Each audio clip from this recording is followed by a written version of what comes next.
Salut à tous, on se retrouve aujourd'hui pour l'épisode 1204 du Zap Image. Donc aujourd'hui on a dépassé la barre des 338 000 abonnés sur la chaîne. Donc merci à tous ceux qui se sont abonnés ces derniers jours, ces derniers mois à ma chaîne YouTube. Et pour ceux qui ne l'ont pas fait, n'hésitez pas. Donc on commence aujourd'hui avec un anniversaire, c'est un joueur algérien. Il s'agit de Saïd Benrahma qui fête aujourd'hui ses 25 ans pour l'ancien joueur niçois maintenant qui évolue en Angleterre du côté de Brentford. Malheureusement pour lui, mais il a perdu la finale des playoffs il y a quelques jours contre l'équipe de Fulham. Donc son équipe reste en Championship. Donc il fête aujourd'hui c'est 25 ans, donc voilà, pour parler de son avenir, ça sent quand même le départ parce qu'il a un sacré talent, ce joueur algérien.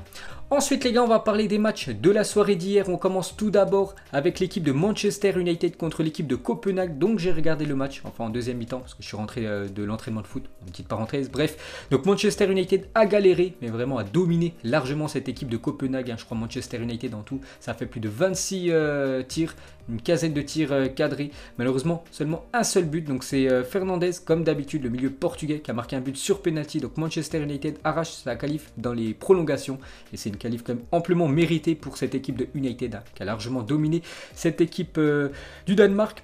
Donc on va parler du gardien danois les gars, qui a été tout simplement exceptionnel, ancien gardien de Guingamp. Donc auteur de 12 arrêts, le gardien de Copenhague, Carl Johan Johnson, réalise un match monumental face à Manchester United. Il était tout simplement énorme, donc il a pris seulement un seul but, c'est un but sur penalty inscrit par Bruno Fernandes.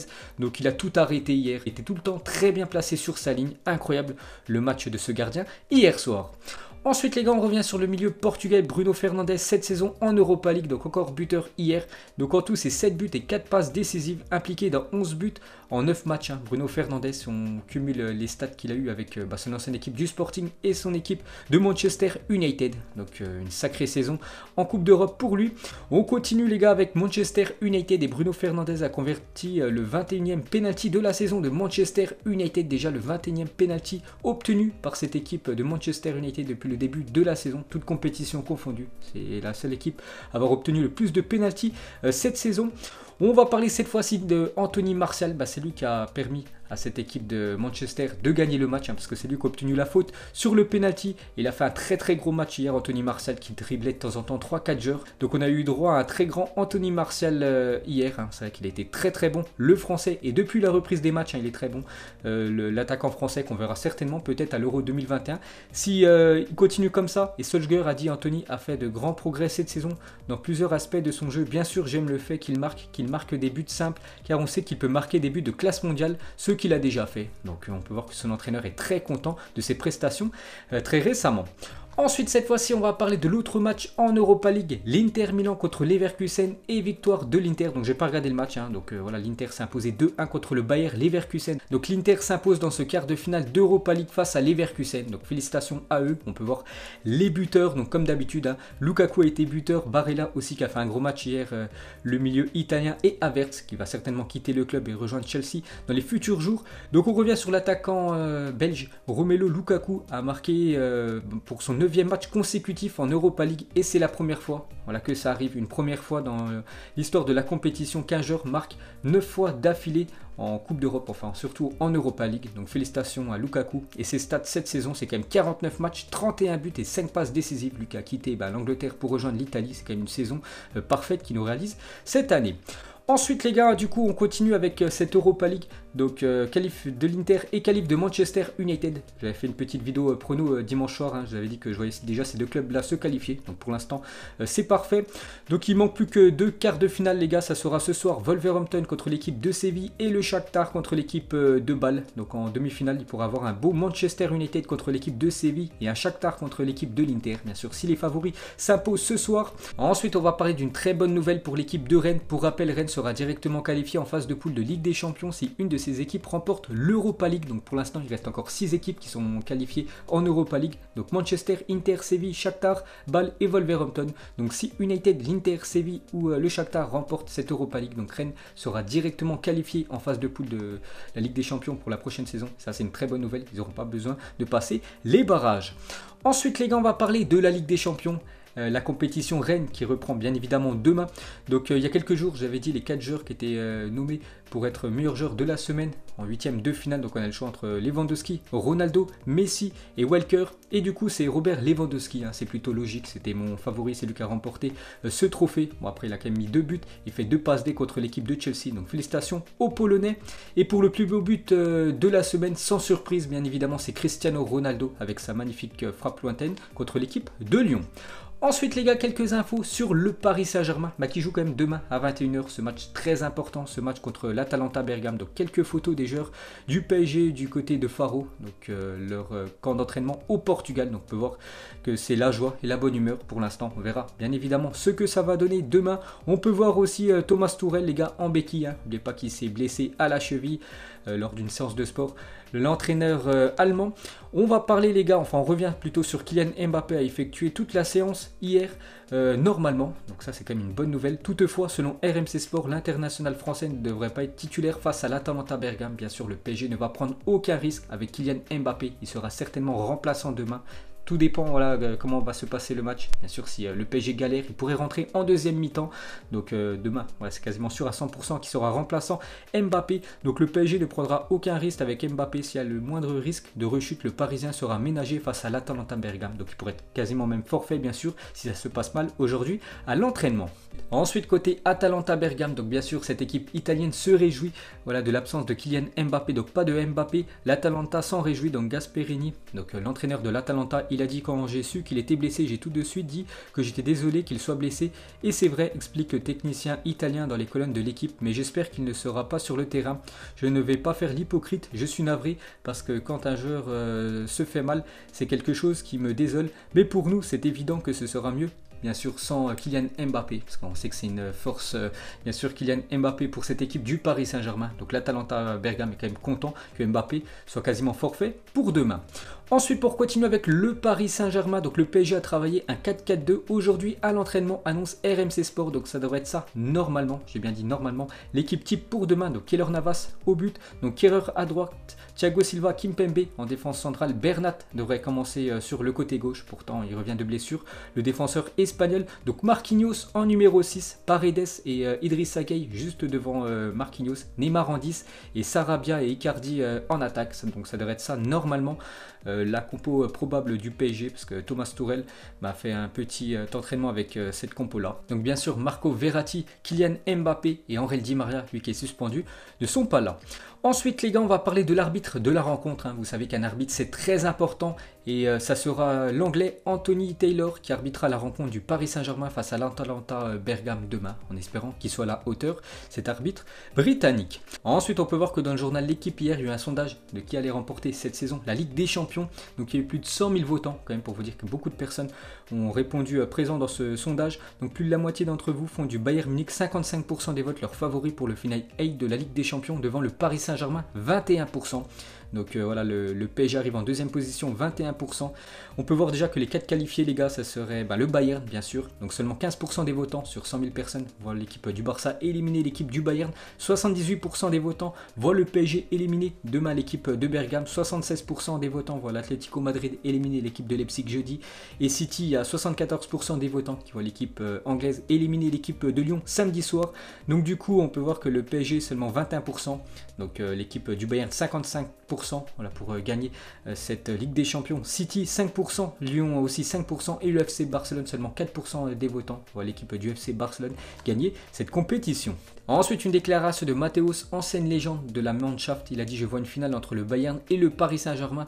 J'éprouve de la sympathie pour le club de la capitale française car je suis ami avec le propriétaire. Et en termes de qualité, Paris est meilleur que l'Atlético Madrid. Bien sûr, si Paris se qualifie en demi, et aussi l'Atlético.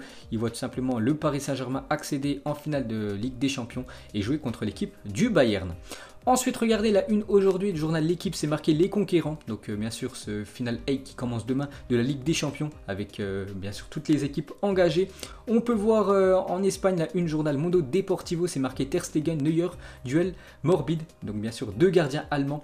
Donc le match Barça-Bayern de vendredi ramènera la concurrence entre les deux gardiens de but s'affrontant pour le rôle de titulaire pour l'équipe nationale de la Mannschaft. N'oubliez pas que le numéro 1 c'est Manuel Neuer, mais Ter Stegen les gars, il y en a beaucoup qui se demandent pourquoi c'est pas lui le gardien numéro 1 de l'équipe allemande. Donc duel de gardien allemand vendredi. Et cette fois-ci la une Journal Sport en Espagne c'est marqué plan anti-Bayern, donc Setien médite en renforçant le centre du terrain avec un 4-4-2 pour tenter d'arrêter la puissance du Bayern. C'est vrai que le milieu du Bayern c'est l'un des meilleurs milieux de la planète, et Busquets et Arturo Vidal qui n'ont pas joué il y a quelques jours contre l'équipe de Naples retrouveront leur rôle de départ après la sanction, et Griezmann pourrait être la victime parce que tout simplement il veut jouer en 4-4-2, pas trop jouer offensif parce que le Bayern les gars vous savez que c'est quand même un rouleau compresseur. Donc en gros ça sera certainement Suarez et Lionel Messi en attaque, donc du coup Antoine Griezmann va certainement commencer sur le banc.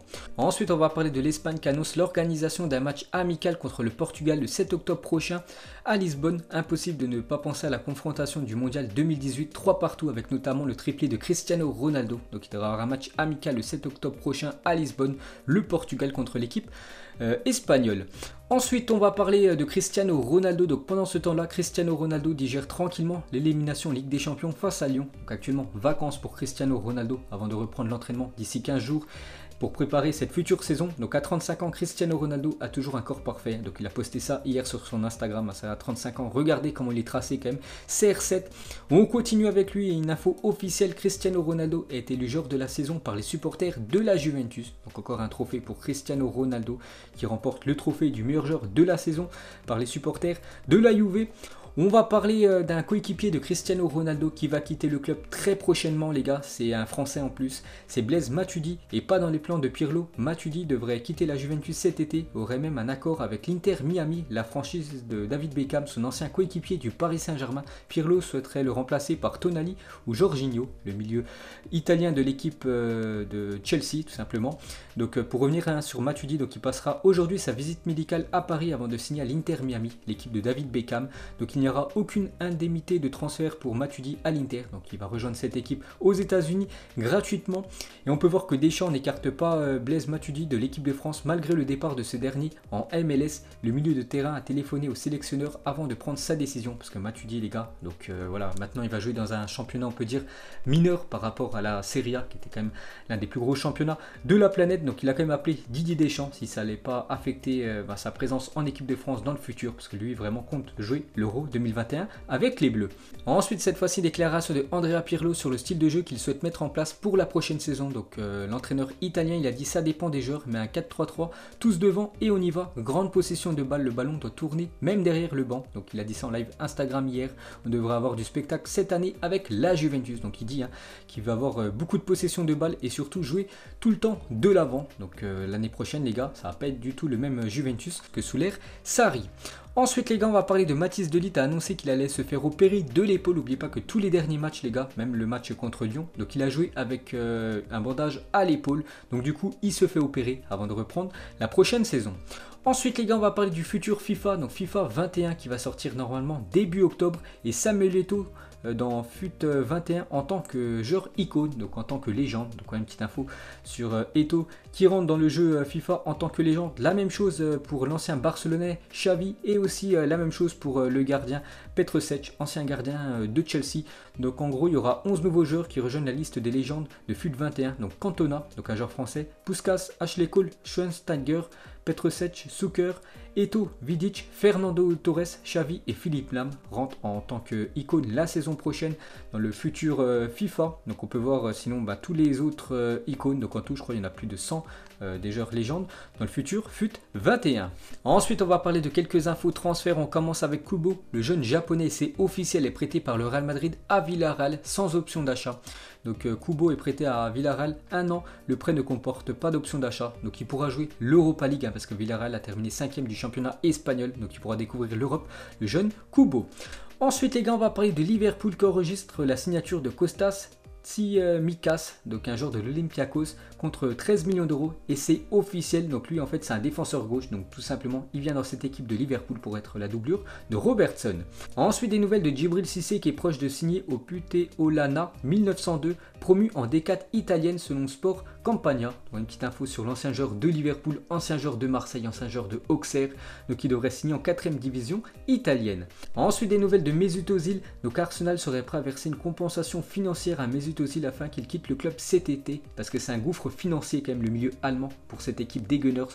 Donc les Gunners souhaiteraient ainsi s'exonérer de son salaire de 18,5 millions d'euros par an. Donc bien sûr c'est lui le plus gros salaire de l'équipe de Arsenal. N'oubliez pas que Aubameyang négocie pour augmenter son salaire. Donc Aubameyang, s'il prolonge, il devrait toucher 14 millions d'euros. On peut voir que Mesut Özil touche beaucoup plus alors qu'il ne joue pas du tout le milieu allemand. Donc il est en fin de contrat en 2021 et tout simplement l'équipe de Arsenal cherche tous les moyens qu'il quitte le club cet été et pour plus payer son salaire exorbitant. Voilà les gars, la fin de ce Zap Image 1204. Donc si ça vous a plu, un petit like et je vous ferai l'épisode 1205 demain. Donc moi je vous laisse et je vous dis à la prochaine comme d'habitude. Ciao à tous.